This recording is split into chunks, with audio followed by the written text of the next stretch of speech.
Rebonjour, rebonjour au Radio Noréal, ici Thomas Demuth. Hier nous avons préparé les premiers steps pour le lièvre, donc à savoir le dépeçage, on l'a bien coupé, etc., tout ce qu'il fallait. Entre temps, moi ce que j'ai fait, j'ai mis à mariner mes viandes, donc à savoir les poumons, les cœurs, les foies, les hauts des cuisses, les épaules, avec du gras de porc et de la poitrine de porc à mariner dans le cognac et quelques herbes, quelques alcools extra bien évidemment. Donc aujourd'hui j'ai mixé ma farce. Ici nous avons la farce de viande. Donc comme je disais, cœur, foie, poumon, lard ibérique, poitrine de porc, haut des cuisses et les épaules du lièvre. Donc aujourd'hui ce qu'on va faire, on va agrémenter cette farce avec des dés de lard gras, truffe noire, mélanosporum. Puis, nous allons préparer la farce pour nos raviolis, à savoir échalotes et panais. Puis, nous monterons les raviolis. Nous allons rouler le lièvre, puis le mettre en cuisson et nous dégusterons. Voilà. Alors, première étape, on va commencer par la farce des raviolis. Échalote ciselée, donc une demi-échalote, ça suffira pour ce qu'on va faire. Mais pas trop fin, pas trop fin. Une ciselée, mais pas trop fin. Voilà. On prend son temps, on essaye de la faire correctement. Voilà, parce qu'on veut vraiment garder un petit peu de mâche dans cette farce à ravioles. Voilà, ça c'est bon. Toutes les petites parures et le reste, ce sera pour d'autres préparations, des bouillons ou quoi que ce soit, gastrique, mais on ne jette pas. Puis, nous allons passer au pastinac, le panais, légumes oubliés. Voilà, tac, voilà, ça. C'est bon. Mandoline japonaise.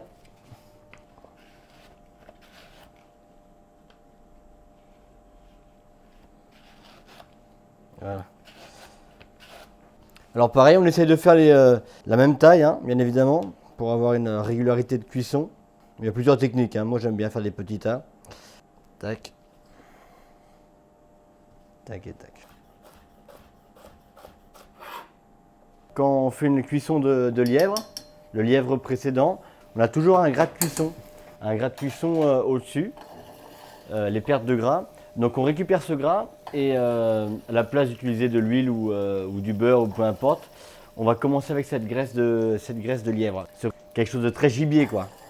Donc on accentue le goût. On travaille toujours sur le goût. Très important. On va commencer avec les échalotes. Voilà, et on va laisser mijoter quelques minutes. Puis on ajoutera le panais. Alors ici, pour notre farce de raviolis, quand on fait notre lièvre, quand on cuit notre lièvre, on a toujours les deux extrémités du lièvre. On va dire les deux culs du lièvre. Ils sont peu intéressants parce qu'on n'a pas une très belle finition, on n'a pas le rouleau de foie gras va pas juste au bout. Mais il y a toute cette farce cuite et les cuisses, etc. Tout est bien mis en crépine. Donc on récupère ces deux extrémités, on va la concasser. Et on l'agrémente à nos légumes. Comme ça, on fait une belle farce qu'on va lier avec une purée d'ail et un petit peu de truffe noire pour remplir nos raviolis. Il n'y a pas de perte en fait, hein. Vraiment, on travaille consciemment. Voilà, c'est ça le mot. On travaille consciemment. C'est ça le mot. Conscient de demain. On va se couper la ciboulette. Alors c'est pareil, la ciboulette, moi j'aime bien quand c'est pas très fin. Alors chacun son truc, hein, mais moi j'aime bien quand c'est pas très fin, qu'il y ait toujours un peu de mâche et qu'on a du goût quoi. Voilà, juste au bout. Donc on est vraiment sur des tout petits bâtonnets en fait finalement. Alors là nos échalotes elles ont juste blondi, hein, on est d'accord, juste blondi, on n'amène pas de coloration, rien du tout. Hein. Elles ont bien sué comme on dit. On y va y ajouter le pastinac. Voilà, en entier. Alors toujours, hein, je ne le répète pas, mais on travaille essentiellement en casserole en cuivre. Toujours pareil pour la chaleur et la précision de cuisson, toujours. À peu près 5 minutes, feu moyen. Là, on va bien faire suer tout ça, puis on ajoutera notre farce. Maintenant, notre farce est lancée, c'est bon. On va finir d'agrémenter notre farce pour le lièvre à la royale maintenant. Donc, il nous manque lard gras, ibérique. On va faire des dés, comme ça on va avoir quelque chose de très bien, un beau rendu. Des truffes noires, pareil, la truffe noire. Des beaux dés, pas des petits dés, des beaux dés. Voilà. On va commencer avec la truffe, tiens. Pourquoi pas. Alors là, on est vraiment sur les premières truffes noires Melanosporum. Les grosses, on les garde vraiment pour le dressage des assiettes. Et toutes les petites, elles partent dans les farces. Voilà. Des beaux morceaux. Pareil, le goût. Toujours. Hein. Tac. Tac. Voilà, on va juste la concasser un tout petit peu. Voilà. Vous n'avez pas l'odeur, mais ça sent sacrément bon, moi je peux vous le dire. Hein. Pour un lièvre à la royale, on est à 75 grammes, 80 grammes de truffes. Hein. Donc c'est bien. Maintenant, le lard gras. Alors si vous voulez un petit conseil pour le lard gras, pour le couper, pour avoir des belles tranches, c'est toujours bien de l'avoir froid. Comme ça on aura des tranches assez précises. Pas congelées, bien évidemment, mais frais quoi. Après quand ça réchauffe un petit peu, c'est très compliqué à travailler le lard gras. Très très compliqué. Alors notre lard gras, à des baudets, pareil. Tac.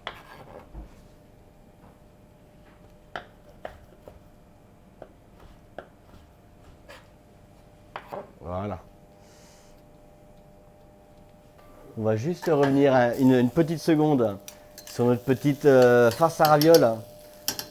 Donc nos légumes sont sués. On va y ajouter maintenant notre lièvre confit. Et là on va refaire mijoter pendant 15-20 minutes quoi. On a une belle chaleur, très important, qu'il y ait une belle osmose qui se passe, qu'on ait les goûts qui se répartissent. On prend le temps de faire les choses, toujours, on prend le temps de faire les choses. Voilà, donc ça va réduire de presque de moitié, hein, bien évidemment. Donc on va avoir quelque chose de très très beau quoi. Magnifique. Notre farce à lièvre, la truffe extra et le lard gras. On va la mélanger, la mêler c'est ça, c'est la mélanger en fait finalement. On va la mélanger par rapport aux proportions, une vingtaine de pourcents de gras. Sur la masse totale, on a à peu près 20% de gras quoi. 20% de gras et du coup 80% de viande bien évidemment. Parce qu'on veut vraiment du goût, hein, mais attention, du gras mais pas n'importe quel gras, toujours du bon gras, du lard de colata ou alors un beau lard gras de cochon de ferme locale, de chez vous, pourquoi pas. Mais quelque chose de bon, quoi. On veut du goût. On peut voir des truffes, des foie gras, etc. dedans, c'est très joli. Ce que j'y ajoute, dans beaucoup de mes farces, c'est une chose qu'on faisait chez Bernard Loiseau quand j'y étais. On ajoute de la crème d'ail, hein, finalement. Une crème d'ail, ça évite de mettre... déjà, d'une, ça apporte un liant. Pour commencer, ça apporte un liant. Et de deux, ça évite d'y ajouter de l'ail dans les marinades et pourquoi pas de l'ail ciselé à la fin. Là, on a un ail qui est cuit, qui est très doux. Donc, on aura tous les goûts de l'ail sans la bitter, comme on appelle ça, la bitter, l'amertume et le côté un petit peu dérangeant de l'ail. Voilà. Donc, moi, j'aime beaucoup. On va y mettre, allez, une cuillère et demie, quoi. Hein, une petite cuillère et demie. Allez, hop, un peu plus. Hop là. À peu près 70 grammes, quoi, quelque chose comme ça. On va mettre une petite paire de gants. Donc on va juste réassaisonner un petit poil, sel. Après c'est poivre noir, peu importe le poivre. Moi j'aime beaucoup le piment d'Espelette. Moi je mets du piment d'Espelette, voilà. Un peu de poivre dans les marinades, mais j'aime bien là remettre toujours un petit kick, comme on dit. Un petit kick de piment d'Espelette, ça ramène un côté un petit peu fruité, fraîcheur, épicé, piquant, c'est sympa. J'aime beaucoup. Et là, on va y ajouter allez, on a ce beau bouillon de lièvre qu'on a fait au préalable avec nos carcasses de lièvre, donc nos 2 carcasses de lièvre concassées, mis en marinade dans le vin rouge avec tous les légumes qu'il faut, beaucoup d'échalotes et du poivre noir et de la bête de Genièvre, quelques autres légumes évidemment. Une nuit entière dans le vin rouge, puis nous égouttons. On fait revenir nos carcasses dans une belle sauteuse en cuivre avec un petit peu de gras de lièvre, bien revenu comme ça. On donne une belle coloration sans trop colorer pour pas avoir ce côté un peu carbone qui est détestable. Puis nous ajoutons cette petite garniture égouttée, nos petites baies, etc. On déglace, on vient mouiller, pas hauteur mais demi-hauteur avec notre vin rouge. Une belle ébullition. Puis nous y ajoutons un fond de veau qu'on a préparé au préalable. Voilà. On va cuire tout ça pendant 3 heures, pas trop. Nous, ce qu'on fait, on cuit 3 heures et après, j'enlève la casserole c'est le gros sauteuse du feu, voilà, mais vraiment à 80 degrés. Hein. On enlève et on laisse infuser, pareil, pendant 1 heure ou 2, on laisse juste infuser, c'est tout. On passe, on enlève la moitié du gras, on réduit, juste à texture souhaitée et surtout au goût souhaité, quoi, finalement, voilà. Donc là, on a un bouillon, on n'est pas en sauce encore, là, on est plus sur un jus déjà, là. Donc on va y mettre un pochon, allez, un pochon et demi, on va dire 8 à 10 centilitres. On va revenir un instant à nos moutons. Voilà, donc là on voit qu'on commence on accroche un petit poil dans le fond. On vient vraiment faire fondre le gras finalement. Et maintenant on va, voilà, là, il y a une petite caramélisation, on sait, là il y a quelque chose qui se passe. Il y a vraiment quelque chose qui se passe. On va y mettre un petit peu de vin rouge, de Bourgogne préférable, un petit pinot noir, juste pour déglacer. Voilà, un petit poil là, léger. Voilà. Donc le vin rouge, on a déglacé avec le vin rouge de Bourgogne. Là on va y ajouter, allez, un petit pochon de jus de lièvre, de bouillon de lièvre là. Voilà. Voilà, ça va être tout doux. Là on met sur le côté là. Hop. Là, on travaille vraiment uniquement sur le côté là maintenant. Juste sa réduction totale. Ok. Donc on va bien finir de mêler la farce. Voilà.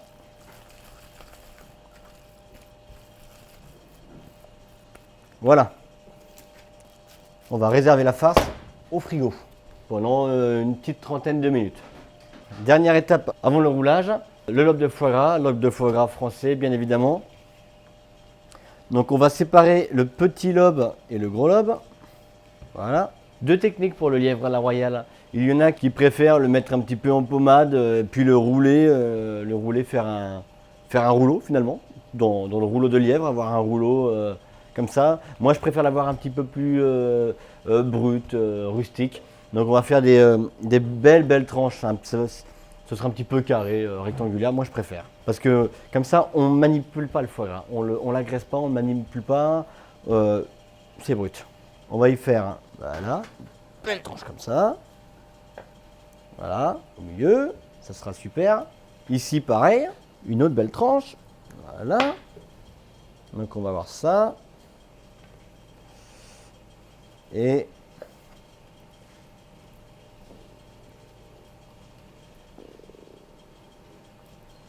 là, on devrait être bon. Voilà. 3 beaux morceaux. Bien évidemment, le reste du foie gras, on ne jette pas. Hein. Tout ça, ça part pour des terrines, pour des farces, peu importe, mais on jette absolument pas. Voilà. Notre foie gras, on va l'assaisonner des 2 côtés. Le sel.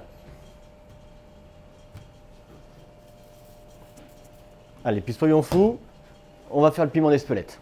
Allez, j'aime bien. Un petit piment d'Espelette, voilà, voilà.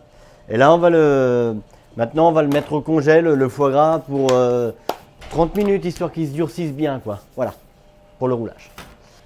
Voilà, donc là, 20 minutes se sont écoulées, on a quelque chose, le goût, c'est superbe. On va y ajouter la petite crème d'ail, toujours, pour le goût et pour la liaison. Voilà, hors du feu. Voilà, léger, petite crème d'ail, j'aime bien moi. Ça c'est ma touche ça. Voilà. Tac.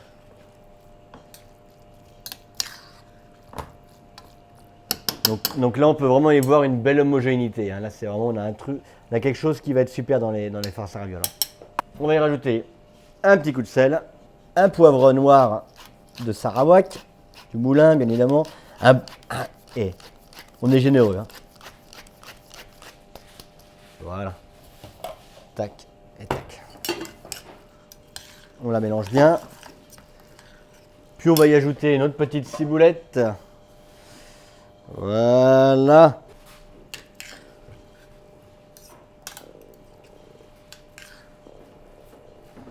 La farce est prête. Maintenant, on va la mettre dans quelque chose d'assez plat pour refroidir. Parce que les ravioles, pour les farcir, il faut une farce froide, bien évidemment. Voilà, alors moi je vais pour l'avoir fraîche rapidement, je vais la mettre dans quelque chose de très très plat comme ça. Je vais mettre un petit plastique dessus. Cellule de refroidissement pour 10 minutes et c'est bon. Puis on la mettra en poche à douille, poche pâtissière. Voilà, on l'étale bien. C'est bon, à tout de suite. Là je suis en train de préparer la crépine.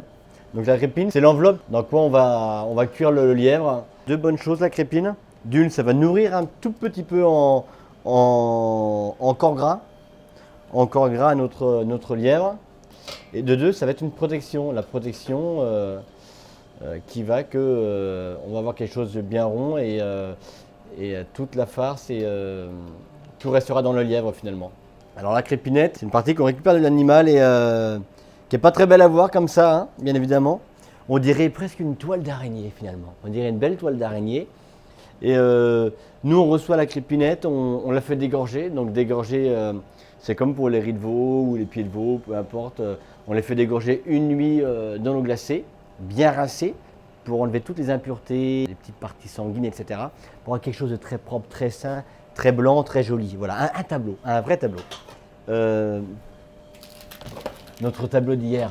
Alors comme on peut voir, il a bu une belle partie de nos alcools, etc. Donc là, on a vraiment quelque chose qui est... c'est super, on a quelque chose de bien floral, mais un petit peu épicé avec nos épices aussi. Puis côté un petit peu cognac, qui va ramener un tout petit boost. Maintenant, on va y enlever toutes nos petites baies, herbes, etc. Puis nous allons passer au roulage. Mais j'ai quelqu'un à vous présenter pour le roulage, parce que je ne vais pas le faire tout seul. Ça, c'est un travail qui se fait à deux, toujours à deux. On le fait à deux, donc je vous présente Pietro. Pietro, mon sous-chef, depuis une année bientôt. Il va faire le montage, donc je vais laisser Pietro faire le montage et pendant ce temps-là, je vais vous expliquer un petit peu le process. Voilà. Donc, first step, il va mettre une couche de farce. Donc, c'est important d'avoir une belle couche de farce au début, voilà, et l'aplatir un tout petit poil. Voilà. Donc vous voyez ce qu'il fait Pietro là, avec ses deux doigts? Ça c'est très important ça. Ça c'est la clé de la réussite. Il va faire comme un petit canal. Hein. Il va faire comme un petit canal pour que le foie gras soit bien emprisonné dans la farce. Voilà. Très important. Ça c'est le geste ça. Voilà, superbe. So now il va mettre le foie gras. Voilà.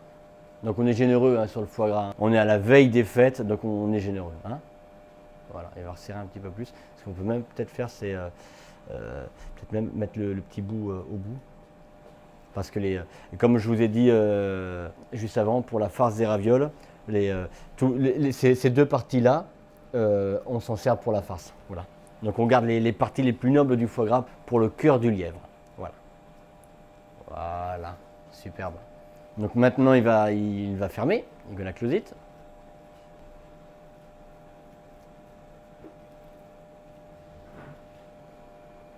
Voilà. Et là maintenant ce qu'il va faire c'est qu'il va he's gonna make it tight. He's gonna make it tight. Il va le presser et il va faire en sorte qu'il n'y ait pas d'air dedans, qu'il n'y ait vraiment pas d'air, donc que tout soit bien réparti. Donc là on peut voir qu'on a affaire à quelque chose qui est assez compact, uniforme, très important. Voilà, de la farce bien partout. Et ce qui est très important aussi, c'est il faut de la farce, mais il faut aussi qu'on ait la perception de la viande sur les côtés. Si on a trop de farce, ça va être très très compliqué à fermer le lièvre. Et si c'est compliqué à fermer le lièvre, il y a des chutes, il y a des risques de perte de farce et le foie gras surtout. C'est surtout pas ce qu'on veut. On veut vraiment avoir un truc qui soit bien rond, qui se tienne bien, quelque chose de top quoi. Donc voilà. Donc maintenant, avec Pietro, on va we're gonna close it together. Tac. Voilà. Alors l'astuce là, c'est vraiment avec, faut vraiment bien le tirer. Vraiment bien le tirer. Voilà.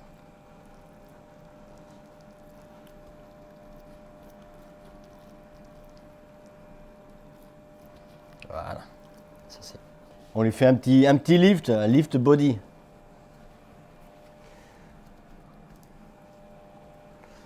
Voilà. Tac. Superbe. Voilà, donc après il y a deux écoles. Il y en a qui, avec une aiguille à brider, qui vont le recoudre, etc. Nous, on le recoue pas, on va simplement comme ça pour nous ça tient très bien, pour moi ça tient très bien. On va simplement, voilà, la technique c'est ça, c'est très important le papier cuisson. Hein. Grâce au baking papier, on peut le refermer sans aucun problème. Voilà. Superbe. Hop, maintenant.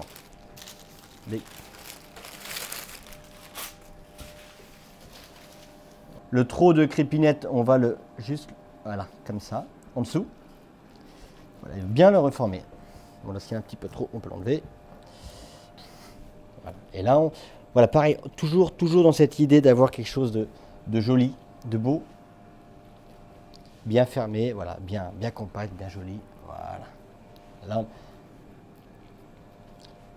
le ficelage. Hop.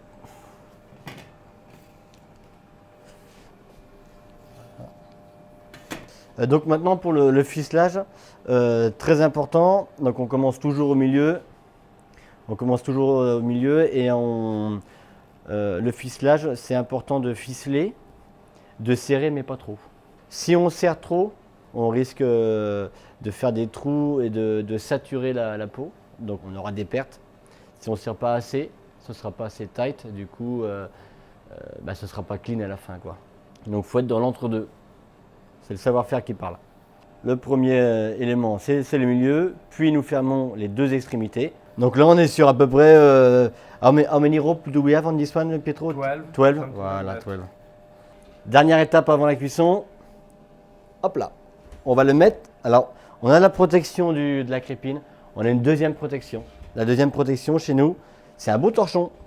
Cuisson à l'ancienne.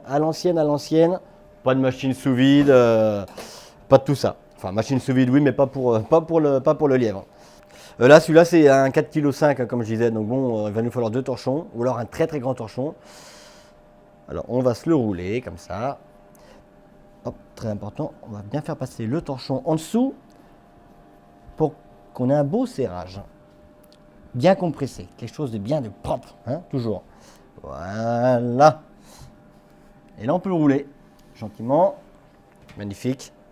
J'ai deux extrémités en main. Pietro va serrer les deux bouts. Là, il faut serrer, mais extrêmement fort. Hein. Vraiment, c'est pleine puissance.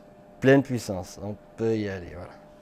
C'est vraiment pour... là, on ficelle juste le torchon, quoi, hein, l'extrémité du lièvre, finalement. Pour que la cuisson du lièvre reste dans le torchon. Très important. Chaque étape est importante sur cette recette-là. Hein. C'est un petit peu comme le putivier. Il n'y a pas de raccourci. Hein. Le raccourci, il se sent toujours dans l'assiette. Donc jamais prendre de raccourci. Voilà. Celle-ci va craquer, quoi. Super. Voilà.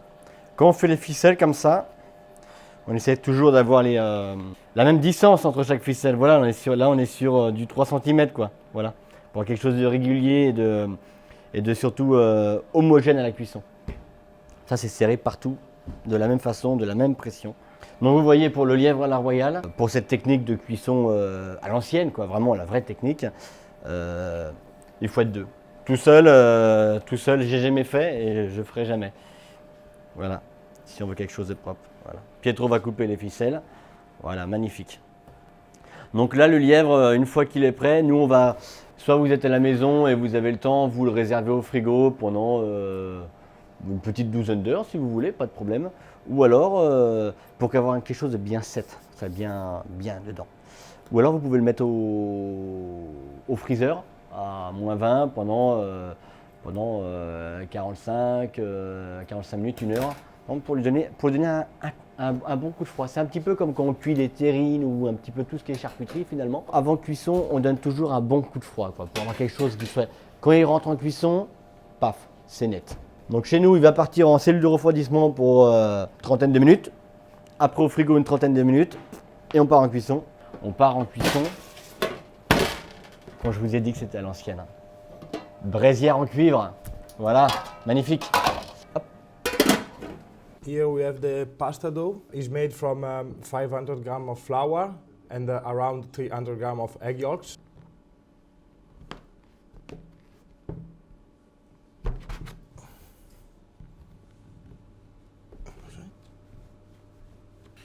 I'm gonna make my pasta stripe for the ravioli. We always start from the biggest number of the machine and going to the small one.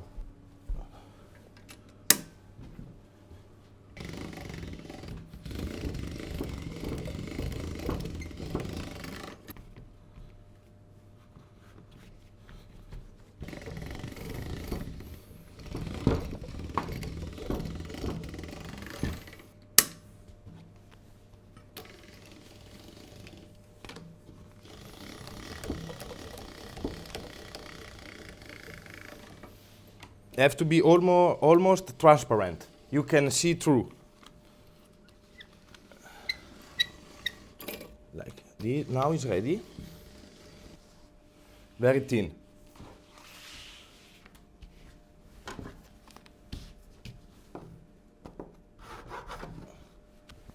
Here we have our pasta layer. We're gonna make it in half.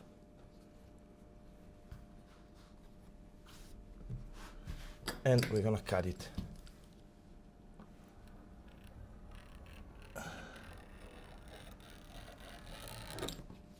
Okay, so we're gonna work with two stripes. Here we have our farce. We can wet a little bit the pasta to be sure that it's not get too dry and it's easy to close. Not that much.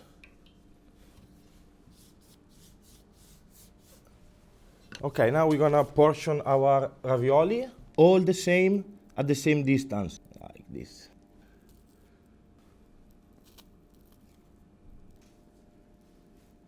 Next.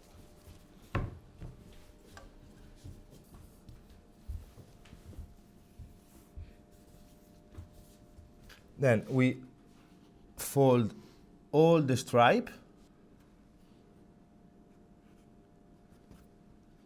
in this way,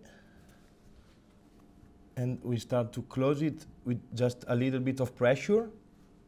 Now it's important that the dough is a bit wet, otherwise it's not closing very properly.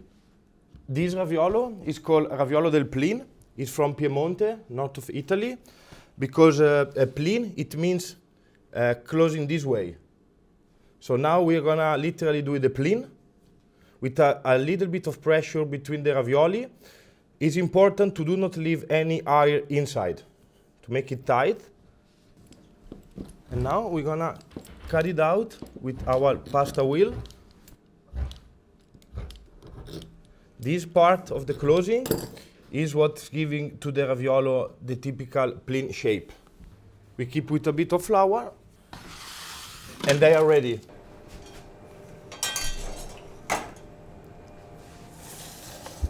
Alors j'espère que les raviolis del Plin avec Pietro vous ont plu. Moi ça me plaît beaucoup en tout cas.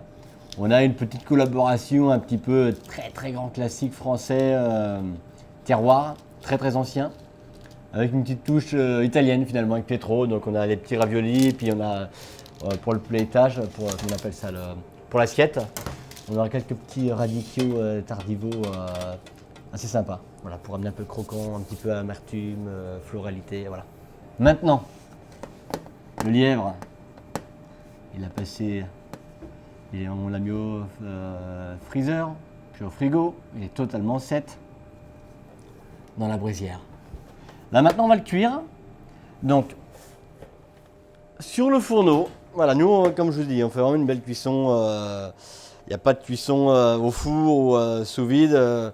Là, c'est la technique qui parle. Hein. C'est pas, il n'y a pas de sonde. Alors, on a notre lièvre, le lièvre. Et ici, comme je vous ai dit, on a fait notre bouillon de lièvre qu'on avait. Donc là, je vous ai un tout petit peu ici pour la sauce. Et là, en plus grosse quantité, bien évidemment, beau bouillon de lièvre, extrêmement parfumé. Donc voilà. Donc toujours très important, on fait bouillir le bouillon avant. Donc le bouillon à jeu, il vient juste de bouillir. On doit être là, j'ai un thermomètre ici, on doit être à 97 degrés. Donc, on est pas mal. Et là, on va venir le... Voilà.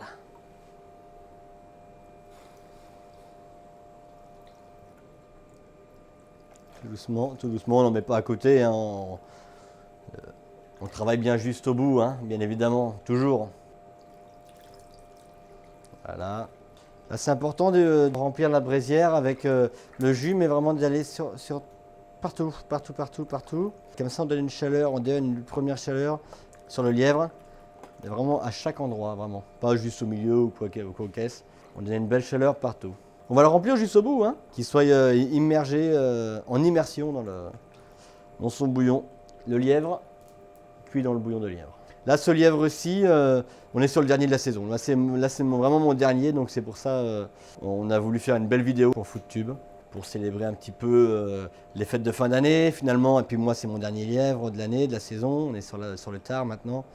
C'est comme un cadeau, finalement.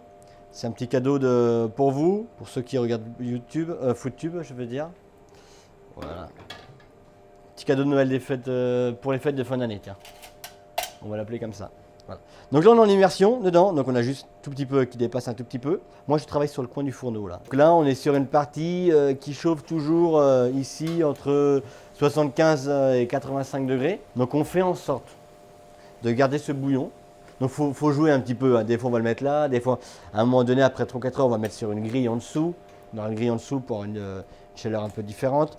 Et moi, ce que je fais, c'est que toutes les 3/4 d'heure, 1 heure, on fait une rotation d'un quart. Au bout de 2h30, 3 heures, environ 3 heures, il aura tourné une fois. Donc en fait, on le fait tourner 2 à 3 fois entièrement. Donc là, le lièvre, il va cuire entre 68 et 76 tout le long. Alors des fois, ça va descendre un tout petit peu. Des fois, il va remonter un tout petit poil. Mais on essaie toujours de garder une chaleur de bouillon à 60, 70, 73 degrés. Voilà quelque chose qui confie, mais très lentement. Donc là, on va le cuire. On va le cuire, c'est simple, on le démarre le matin, on le cuit juste à la fin du service le soir. On va cuire à peu près pour 8 heures. 8 heures tout doucement. Et après ça, on va les laisser dans son bouillon. Alors ça, c'est le secret, c'est comme pour un bœuf bourguignon. On le laisse dans le bouillon chaud.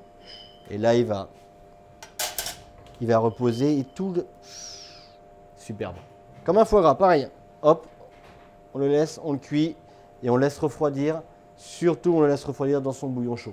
On cuit 8 heures avec un beau temps de repos de environ 3 heures. Après ça, on a 7 jours de maturation, de le faire rassir. Donc pendant 7 jours, pendant 5 jours, on va le laisser dans son bouillon.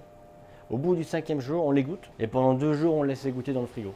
En gros, il faut une dizaine de jours avant de déguster un lièvre. Le premier jour, on a le dépeçage, etc. comme on a fait. Deuxième jour, on le roule, etc. On le cuit sur une journée. Puis 7 jours de repos. Donc on est sur 9-10 jours, quoi. 9-10 jours avant de déguster un lièvre. Donc c'est pas de tout repos. Donc soyez pas pressés. Voilà. Alors maintenant, l'étape de la sauce. La liaison par le sang. Donc on a récupéré le sang qu'on avait dans notre premier lièvre. Donc c'est jamais assez. Donc à côté de ça, j'achète toujours un petit peu de sang de lièvre. Puisque dans un lièvre, il n'y a pas assez de sang pour faire la sauce pour 15 à 20 personnes. Quoi. On pourrait faire la sauce peut-être pour 5-6 personnes, mais pas plus. Donc pour la liaison au sang, donc un autre bouillon qui a été réduit. Là on est sur une température à 60 degrés, pas trop chaud, 60 degrés. On va y ajouter le sang, voilà. Voilà, et on va remuer, on va fouetter. Donc c'est très important, alors pas d'ébullition, 90 degrés c'est trop chaud, 80 degrés c'est trop chaud. Donc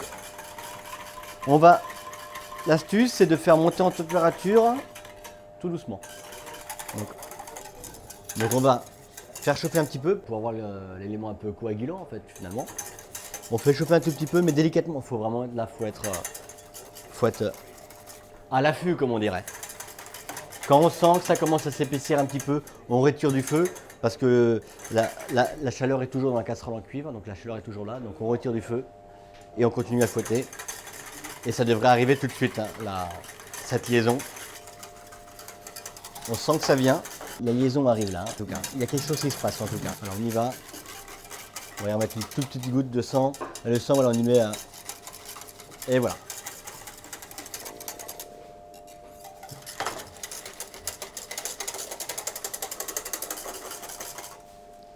Les sauces de lièvre comme ça en liaison au sang, à l'ancienne c'était des sauces avec beaucoup de sang, assez chauffé, qui étaient un petit peu parfois, un petit peu, comment on va dire, un petit peu épaisses. On veut un petit peu de légèreté aussi là-dedans. Hein. Donc, voilà.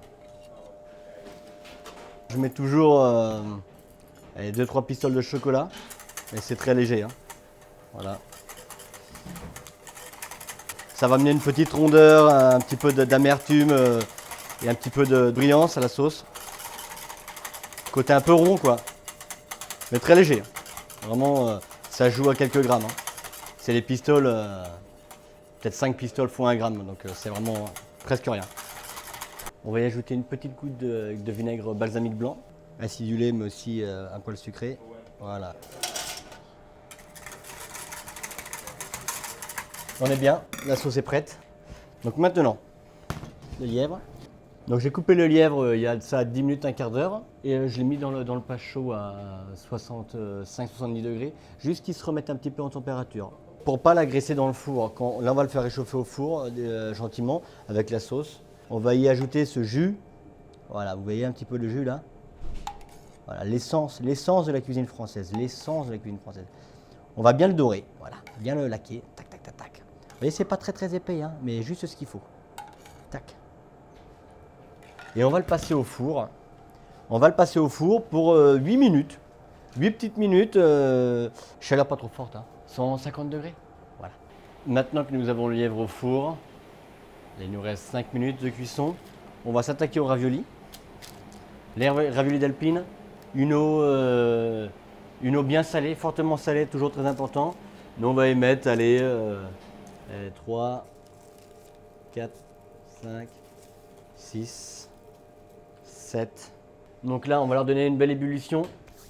Dès qu'ils remontent, en gros, et qu'ils sont bien à la hauteur et au bout de 1 minute 30, on va venir les glacer dans une petite poêle.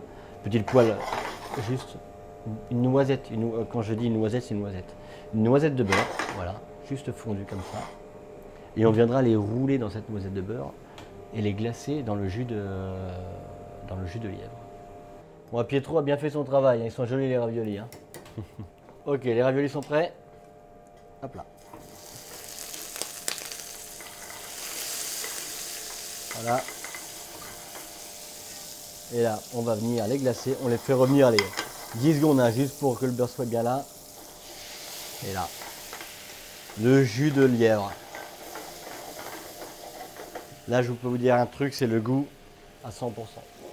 Là, on va aller sur quelque chose. On va venir les enrober, ils vont être magnifiques. Allez, hop, les enrober. On garde une cuisson un petit poil al dente, hein, toujours, hein, parce que bon, Pietro a bien fait les raviolis. Si les raviolis sont trop cuits, il va pas être content. Cette idée de pâte avec le lièvre, elle m'est venue en fait, étant bourguignon, étant jeune, ma maman a toujours fait des bœufs bourguignons et c'est l'un de mes plats phares, l'un des plats préférés, le bœuf bourguignon, sur 2 jours. La première journée, on le mange toujours comme ça avec un petit peu de pommes de terre, les carottes, etc. Et le lendemain, dans le fond de la cuve, de la casserole, il nous reste toujours un petit peu de viande confite et un petit peu de légumes. Et j'ai un souvenir de ma mère qui faisait toujours des, comment on appelle ça, les tagliatelles fraîches. On les cuisait et après on venait les enrober dans ce jus de bourguignon avec la viande qui est totalement éparpillée, comme ça, bien confit. Et on mangeait ça, c'était magnifique, dans les assiettes creuses, c'était superbe. Du coup, j'ai voulu refaire un petit peu ça finalement. Donc en fait, tout simplement, la viande, mais un peu plus, voilà, comme ça. Une belle viande confite, enfermée avec une belle technique pietro-italienne. Et on vient bien les glacer avec ce jus de lièvre, vin rouge, un peu esprit bourguignon finalement. Voilà. Les raviolis là, c'est prêt.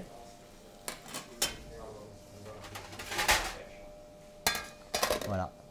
On a nos raviolis qui sont imprégnés de ce jus. C'est glacé, c'est gourmand, c'est brillant, c'est magnifique. Et là, on va y jeter ces petites... ce tardiveau là. On vient pas les cuire, on vient juste leur donner...